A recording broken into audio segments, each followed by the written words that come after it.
नमस्कार दोस्तों, आर्यावर्त में आप सभी का स्वागत है। दोस्तों, अक्सर मैंने लोगों को आत्माओं पर बातें करते देखा है, आत्माओं पर जिक्र करते देखा है, अपने तजुर्बे साझा करते देखा है कि मैंने आत्मा देखा है, मैंने ये किया है, मैंने वो किया है। लेकिन क्या कभी उनसे ये पूछा गया है कि आत्मा का आकार क्या होता है? आत्मा का आकार क्या होता है? आज इसी विषय पर आप लोगों के साथ बात करूंगा। आमंत्रित करता हूं आप सभी को आज के सफर पर चलने के लिए। सफर की शुरुआत करते हैं, मगर उसके पहले के डिस्क्लेमर जरूर पढ़ लीजिएगा। दोस्तों, भगवान श्री कृष्ण ने गीता में आत्मा के बारे में कहा है कि आत्मा ना जलाई जा सकती है, न भिगोई जा सकती है, न काटी जा सकती है। आत्मा का सिर्फ और सिर्फ एक गुण होता है, ज्ञान में वृद्धि करना। वो शरीर में प्रवेश ही इसीलिए करती है ताकि ज्ञान में वृद्धि हो। जब आत्मा को लगता है कि जिस शरीर में वो है उस शरीर में अब ज्ञान की वृद्धि के आसार नहीं है, तो वो उस शरीर को छोड़कर दूसरे शरीर में चली जाती है। ठीक उसी तरह जिस तरह हम लोग कपड़े बदलते हैं। लोग जब ये बातें करते हैं ना कि मैंने आत्मा को देखा, मैंने इसकी आत्मा को देखा, मैंने उसकी आत्मा को देखा, सवाल ये उठता है कि क्या उन्हें ये पता है कि आत्मा का आकार क्या है? क्या उन्होंने कहीं पर पढ़ा है कि आत्मा का आकार क्या है? वैज्ञानिक भी ये मानते हैं कि आत्मा का आकार अणु, जिसको एटम कहते हैं, उस बराबर होता है, जिसको हम नंगी आंखों से नहीं देख सकते। तो जब आत्मा का आकार एक अणु के बराबर होता है तो उसको नंगी आंखों से देखना किस तरह मुमकिन है? हमारे हिंदू समाज में एक किताब है, कृष्ण यजुर्वेद। अगर आप उसको पढ़ेंगे तो उसमें एक श्लोक है जो कि आपको स्क्रीन पर नजर आ रहा है। उसमें आत्मा के आकार की कल्पना बताई गई है। वो श्लोक कुछ इस प्रकार से है, वाला ग्रशत भागस्य शतदा कल्पितस्य च भागो जीवः स विज्ञः स चानत्याय कल्पते। मतलब दोस्तों, इसमें यह कहा गया है, इस श्लोक का मतलब यह है कि बाल की नोक के 100वें भाग को पुनः 100 भागों में कल्पना किया जाए, उसका जो एक भाग होता है वही आत्मा का स्वरूप समझना चाहिए। मतलब जो बाल होता है उसका जो व्यास होता है उसका आप 100 टुकड़ा कीजिए, उसके बाद जो एक टुकड़ा है उसका भी आप 100 टुकड़ा कीजिए, जो निकल कर आएगा ना बाल, जो उसका आकार होगा वही आत्मा की आकार की कल्पना समझिए।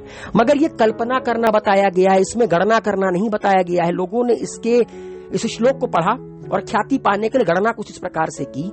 और इसमें एक बात और याद रखिएगा दोस्तों, बाल का जिक्र किया गया है, किसके बाल का जिक्र किया गया उसके बारे में नहीं बताया गया है। जीव जंतु किसके बाल का जिक्र किया गया है, मनुष्य किसके बाल का।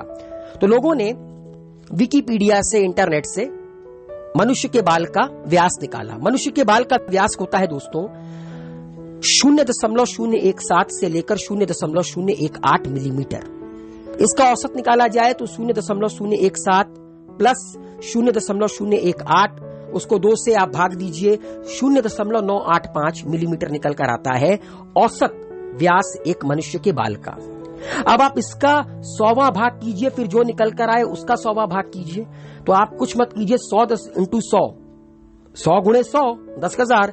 आप जो औसत व्यास निकल के आई है एक बाल की 0.985, उसको आप 10,000 से भाग दे दीजिए, तो 0.985 गुणे 10⁻⁻5 मिलीमीटर इतना आकार होता है आत्मा का। अच्छा देखिए, श्लोक में कल्पना करना बताया गया है, यहां पर लोगों ने गणना कर दिया। लोगों ने आत्मा को माया समझ लिया, जो कि सरासर गलत है। आत्मा का जो आकार है उसकी आप कल्पना कर सकते हो, उसकी आप गणना नहीं कर सकते। लोगों ने ख्याति पाने के लिए गणना कर दी कि एक आत्मा का आकार होता है 0.985 × 10⁻⁻5 मिलीमीटर, मगर ये गलत है। देखिए दोस्तों, आत्मा की सिर्फ कल्पना की जाती है, उसके आकार की गणना आप इसलिए नहीं कर सकते क्योंकि आत्मा माया का पदार्थ नहीं है। हम जो कुछ देखते हैं, सुनते हैं, स्पर्श करते हैं, ये माया से बना हुआ है। हम सिर्फ और सिर्फ माया से बनी हुई चीजों का ही आकलन कर सकते हैं, उसकी गणना कर सकते हैं। आत्मा तो दिव्य है। जब भगवान श्री कृष्ण ने गीता में यह कह दिया कि आप जिसे जला नहीं सकते, जिसे काट नहीं सकते, जिसे भिगो नहीं सकते, वो माया है ही नहीं, तो आप किस तरह उसका आकलन करोगे? आपको क्या आकार पता है? नहीं पता है ना। जब किसी चीज का आकार नहीं पता तो फिर आप उसका आकलन किस प्रकार से कर सकते हो? लेकिन लोगों ने यह श्लोक पढ़ा और ख्याति पाने के लिए कर दिया। और दोस्तों,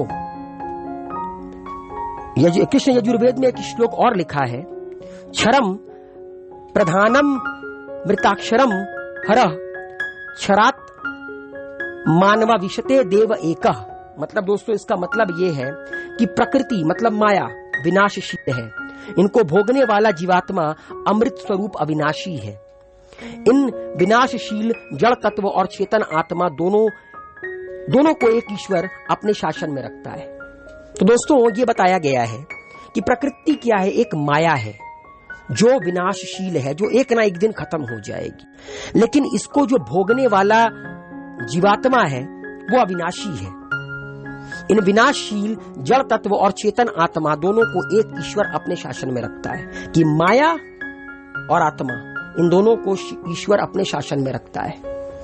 तो आप माया की गणना कर सकते हैं, माया का आकलन कर सकते हैं, मगर आप आत्मा का आकलन नहीं कर सकते, आत्मा की गणना नहीं कर सकते। तो अगली बार कोई आपसे ये कहे कि उसने आत्मा को देखा, तो उससे सिर्फ एक सवाल पूछिएगा कि आत्मा का आकार क्या था, बस वहीं पर सब कुछ खत्म। उम्मीद है दोस्तों ये वीडियो आप लोगों को ज्ञानवर्धक लगा होगा। अपना प्यार दीजिए, आर्यावर्त को वीडियो को लाइक शेयर कमेंट कीजिए। हेल्दी रहिए, सेफ रहिए, मस्त रहिए। शुक्रिया, अलविदा, टेक केयर।